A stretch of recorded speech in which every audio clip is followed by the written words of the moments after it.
Minister, it's not enough for you to say we have put in place access controls. To what effect? Because when I know, then tomorrow if I flout what you have laid down, if it is legal, I can be held liable. Thank you. Finally, Right Honourable Speaker, again, this talk of there are people inciting violence and that's why the state is operating that way. Incitement of violence is an offense in this country. Why don't you charge them?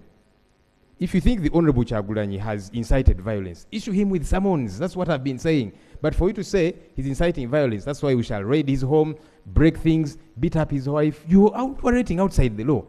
Issue him with summons. And very finally, Right Honourable Speaker, you see, abductions, and why we call these abductions, the Minister for Internal Affairs, who was saying that, yes, I went through, even though I'm saying the process was unfair.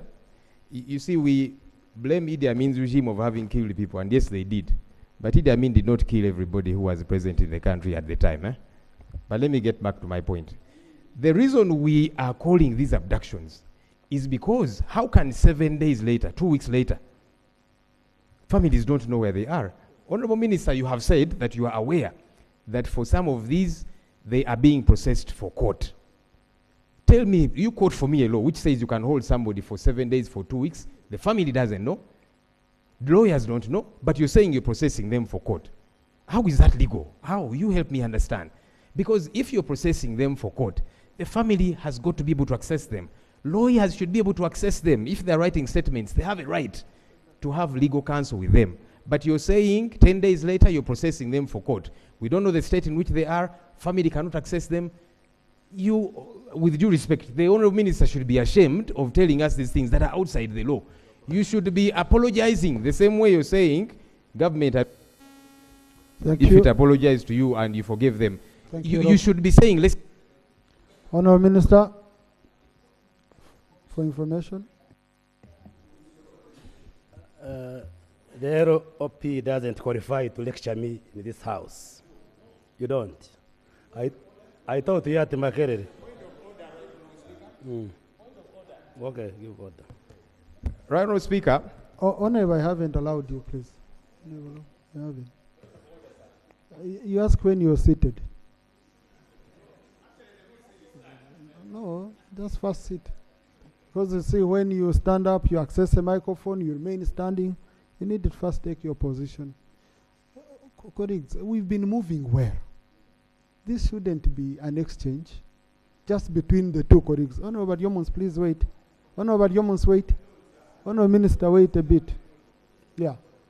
Now, the problem I'm seeing, Honourable colleagues, the problem I'm seeing, it seems we prefer talking to each other on microphones and in the public.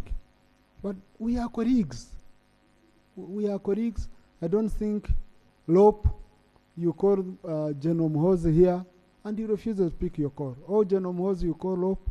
Oh, Honourable Baryomunsi. Because now what we are doing, we are exchanging before the public or the Prime Minister. You know, I think let us also use other means beyond the cameras and the microphones to help our colleagues, to be honest. And we have resolved very many issues that way. You know? So I request, Honourable Sarira is telling me accountability is on camera. Please, Eslop. Thank you, Right Honourable Speaker. The Honourable Baryomunsi is attempting to intimidate me. Obviously, he will not succeed to intimidate Joel Ssenyonyi. When he says that I am in no place to lecture him, but who have I lectured here? I am raising critical issues of concern to all of us, matters of law. So how do you say that I'm now standing up to lecture you? I'm quoting for you the law.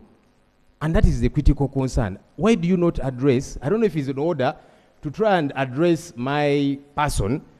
I'm not attacking you. If it were him as Minister of Information, I would still raise the issues of concern to him. Why do you not raise these issues of concern when we say, no, these are not arrests? Thank you. Can I be allowed to finish the point of order, sir? I was processing the point of order. Honourable colleagues, please. No, please. It's important I raise... Conclude. Because I don't want him to again make it seem like it's a personal issue. No, it is a matter of law. And why we are concerned, when people are abducted and for days on end we don't see them, they might end up becoming like John Bosco Chibalama, whom the Prime Minister said he was arrested. Up to now, she has never accounted for him. 6 years later. That's why we are concerned. I don't want the same thing that happened to Chibalama to happen to Lina Zedriga. Thank you. Thank you. Now, no, Honorable Baryomunsi, I have to rule. There is a point of order against you. Yes. So, honorable colleagues, now, Honorable Ssenyonyi made my work even more difficult in terms of ruling, because he said that he cannot be intimidated. So since Honorable Baryomunsi cannot intimidate you, let us ignore it. We take it as a passing, you know. Okay? Yeah. So Honorable Baryomunsi, please. Thank you very much, Right Honorable Speaker. I think what I said, and the LP should listen, I said there are arrests being made and are being processed in accordance with the law so that the suspects appear in court. That's what I said. Secondly, I said the government of Uganda does not abduct. But if your dear one goes missing, there is a law which guides you on how you can report police, and the police can assist you to look for that person. I am alive to the law in this country as a member of parliament. So if you are saying there is an abduction, it is your word against us. We are not aware of an abduction. But if your person has gone missing, report police.